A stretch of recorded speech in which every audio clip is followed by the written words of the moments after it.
So what's up mga pedal, magandang umaga po uli sa ating lahat. It's another beautiful day today. Tayo po ay may short ride papunta ng Taal. Nandito na po tayo ngayon sa may part ng Dalipit na sakop ng Alitagtag, Batangas. Dito na po tayo nag-start ng ating intro. Tayo po ay dediretso ng Taal sa may crossing Taal Jollibee. Doon po sa bagong bukas na Jollibee sa may Taal. So hindi na po tayo didiretso ng simbahan dahil kailangan din po natin makabalik ng maaga. So doon lang po tayo sa may kanto, sa may Jollibee. And try din po natin bumili ng ating paboritong tapa sa may Tawilisan sa Taal, Batangas. So sige po mga kapital, samahan niyo po ako sa ating short ride today. Here we go, Taal! Woohoo! So dito po tayo, malapit na tayo sa may simbahan. At titingnan po natin kung dyan po tayo magwa-water break.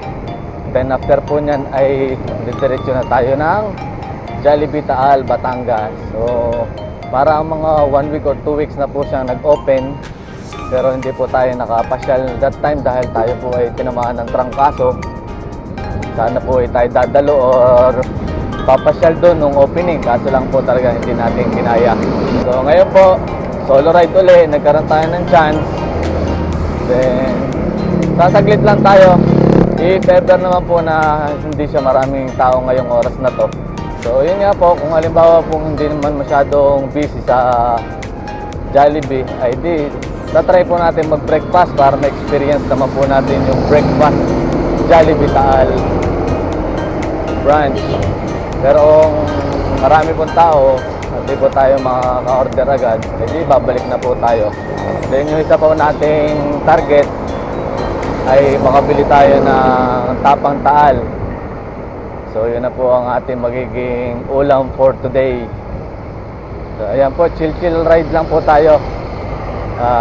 Medyo malapit-lapit na rin naman tayo, Alitagtag na, tapos Santa Teresita. After na, nakalusong na ulit.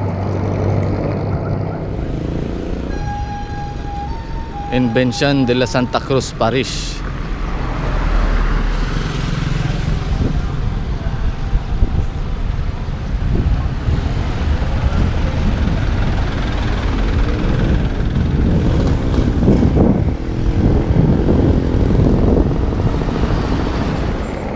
Dito na po tayo sa may intersection.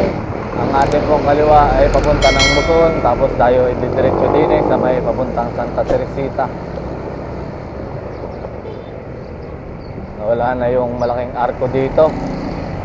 So most probably po ito ay iro-road widening dahil kita naman po natin na patag yung dalawang tabihan ng kalsada. So medyo ilang buwan din siguro tayong hindi nakabalik dito sa part na to. Kaya yan, may makikita tayo mga changes. So pag ito ay no road widening na, ay di mas maalwan at magiging convenient na traffic situation dito sa area ito.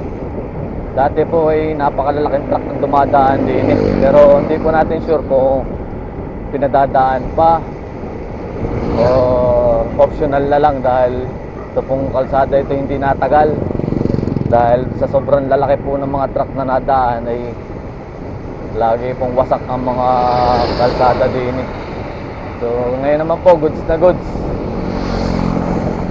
hindi na gaanong makakakita ng mga lubak.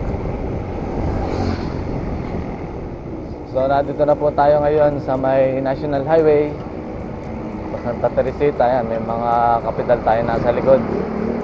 Tayo may makakasabay din sa kalsadang ari. Ito naman po ipalusong na, kaya hindi ba tayo gagawin. Morning!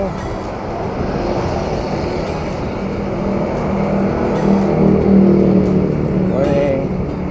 May mga kapidal tayong nakakasabay din eh.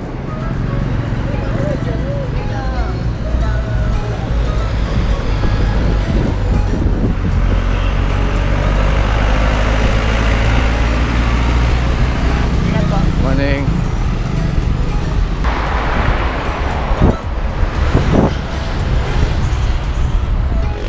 Shoutout nga pala sa JPR Payong Sports Bag. Ito po yung ating sponsor dito sa ating magandang handlebar bag na ginagamit ngayon.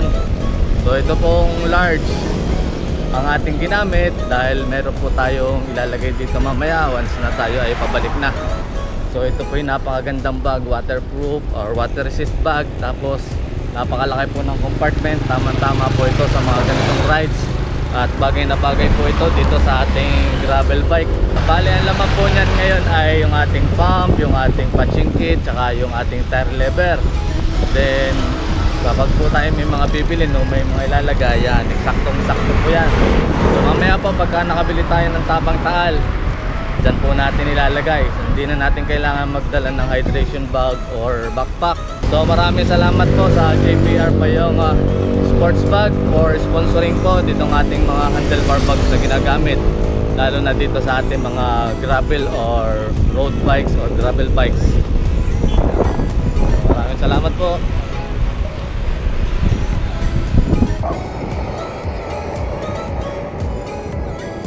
Dami na po lumalampas na mga kapital din eh.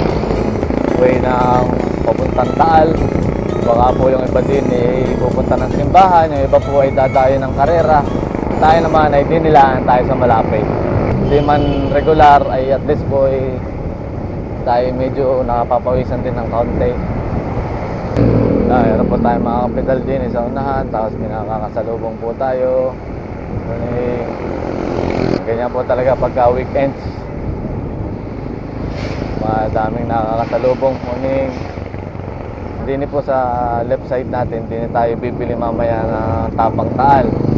Tayo didiretso muna sa Morning. Dahil pa rin tayo na kikita mga kapital dini. Yan, dini po tayo sa part na rin pupunta mamaya para bumili ng Tapang Taal. Didiretso muna tayo sa Jollibee. After that, yan, balik na ulit tayo.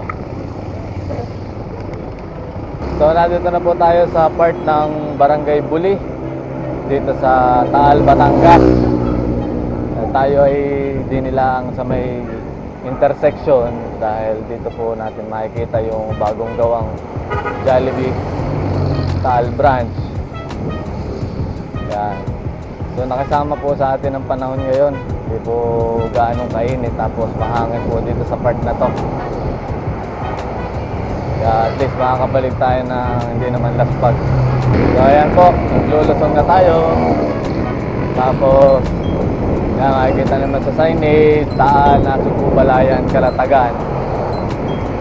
So tayo po ay din pupunta na may Jollibee. Yan.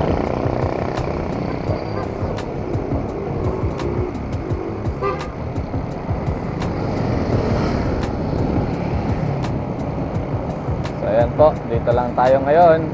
Ito lang ang ating target today. Whee! Boom! Boom! So ayan po mga kapital, dito na tayo sa Jollibee Taal. Tayo dito lang papasyal. Tapos anong oras na? 7:10 po. Yan, almost 1 hour din tayo nag-ride. Hindi naman tayo masyado nagpabilis. Then sa pagbalik na lang tayo babawi dahil palusong naman po pagka tayo nakarating na ng Bungahan, diretso ng Balete, Batangas. Sa Balagtas ay palusong na. So ayan po, napakaganda po. Ito po yung dating gasoline station na yan po, ginawa na po nilang Jollibee. Tapos ang concept po nito ay parang heritage house. Dahil dito po tayo sa may gilid. Yan, ito po yung diversion road papunta ng Lemery, Calaca, Balayan, yan, Nasugbu. So din naman po tayo galing sa may Buli, part pa rin po ng Taal, Batangas. So doon po sa mga papasyal ngayong Undas at saka po sa mga dadaang araw, yan, meron na po tayong pwedeng tambayan dito sa may kanto ng, hindi ko sure kung ano eksaktong barangay are. Ayaw ko'y taga din pero hindi ko talastas pa lahat ang mga barangay din sa Taal, Batangas. Pero yun nga po, ito ay meron ng Jollibee din ay di kung kayo mapapadaan ay din kayo suminsay. Hindi ko lang alam kung tayo makakapag-breakfast at di ko alam kung saan tayo pwesto. Kailangan ho ang ating bike ay maganda ang parking. So sige po, tayo maglalakad-lakad lang din sa harap tapos tayo ay magde-decide kung tayo magbe-breakfast o babalik na uli. So ito po yung harapan, yan, napakalaki na rin po ng parking. Yan, may mga kapedal pa rin po tayo nadaan din napasyal. May mga diretso yung iba sa simbahan. At yan, ito po yung Jollibee, napakaganda po. Style ng heritage houses ang concept dito sa areang ito. Try nating mag-breakfast din para tayo na may maka-experience ng bahagya. Tatanong natin sa Gordya kung pwedeng i-parking dun sa gilid. Kung hindi naman, ay di maghahanap tayo kung saan natin pwedeng maisandala rin ating bike. So sige po.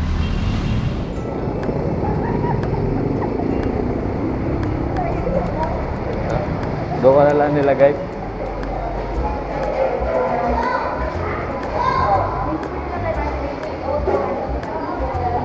So try po natin yung mag-breakfast at ma-experience ang Jollibee Taal.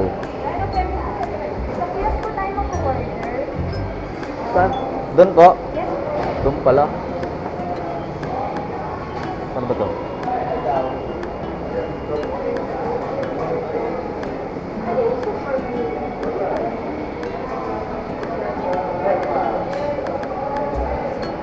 Beef burger steak.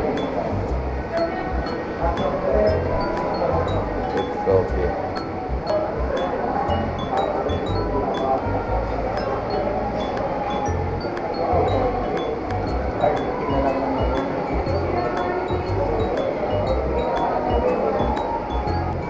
Dining po ito.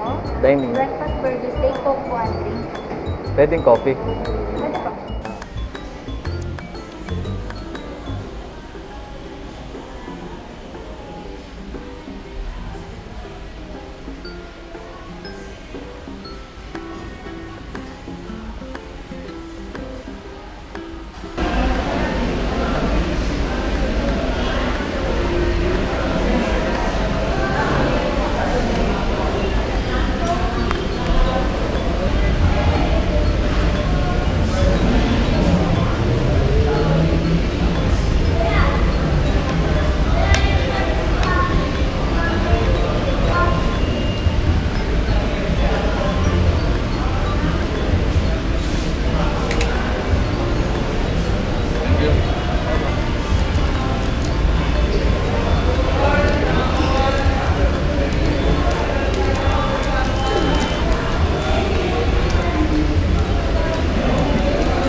Good morning.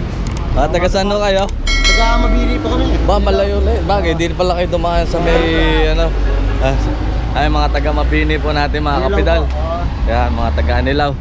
Ako'y pumunta lang talaga din para ma-experience yung Jollibee Taal. Saan po kayo? Taga Alangilan no, sa Batangas City. Ano po vlog kayo? Apo, nagko-content tapos yan, nag-iikot-ikot. Galing na kayo simbahan. Galing na. Ako naman hindi na, ako'y pabalik na uli. So tapos na po tayo mag-breakfast dito sa Jollibee Taal. Tayo ay pauwi na. Pero bago po tayo umuwi, dadaan muna po tayo sa isang tindahan ng tapa para may pasalubong tayo sa bahay pag-uwi. Medyo alanganin ang panahon, may kulimlim. So di natin sure kung uulan. hopefully hindi naman tayo abutin. At dito na tayo sa may Tawilisan area. Hanapin lang po natin yung ating binibilhan ng tapa.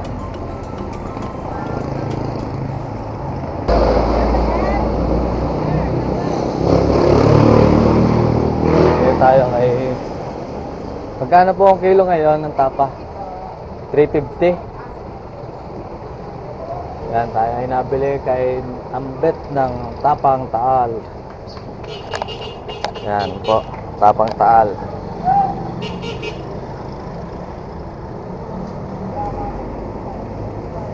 Yan. Parada muna tayo din eh. Tapos dito po sa ating JPR pa yung sports bag natin ilalagay ngayon itong ating nabiling tapa. So kaya po yan ang ating dinala para po dito natin siya may safety. Yan, tignan nyo naman, kasyang kasya po sa loob. Tapos hindi na natin alalahanin na bibit-bitin sa likod or malalaglag. Yan, sisecure lang po natin. Yan, nadyan din po yung ating mga tools sa loob. Yan. So shout out po sa JPR pa yung sports bag sa nag-sponsor po sa atin ng bag na ito at nagagamit na po natin sa ating pagra-ride. So sige po, ride out na po tayo ulit at diretso na tayo ng Batangas City. So yun nga po, maraming salamat po sa JPR pa yung sports bag. Yan, gaya po niyan. Diyan po natin inilagay yung ating Tapang Taal para hindi na natin siya bitbitin at isipin. So napakalaki pong bagay. So doon po sa mga gustong umorder ng mga ganitong klaseng handlebar bag, lalagay ko na lamang po sa description ng ating video ito ang kanilang online shop at saka kanilang Facebook page. So sulit na sulit po to. Ito po ay dalawa sa ating handlebar bag na ginagamit. Ito po yung pinadala nila sa atin. Kitang-kita nyo naman, kasyang-kasya ang Tapang Taal. So that's it for our video for today dito sa ating ride sa Jollibee Taal. At na-experience po natin yung ambience at saka nakapag-breakfast din po tayo. Sinubukan po natin magstay ng konting oras. So sige po mga kapital, don't forget to like, share, comment, and subscribe po sa ating YouTube channel. And pakiclick na rin po ng notification bell para lagi po tayo updated sa ating mga bagong videos. Sige po mga kapital, kita-kits lang po sa mga susunod na ride. Ride safe and hanggang sa muli! Woohoo!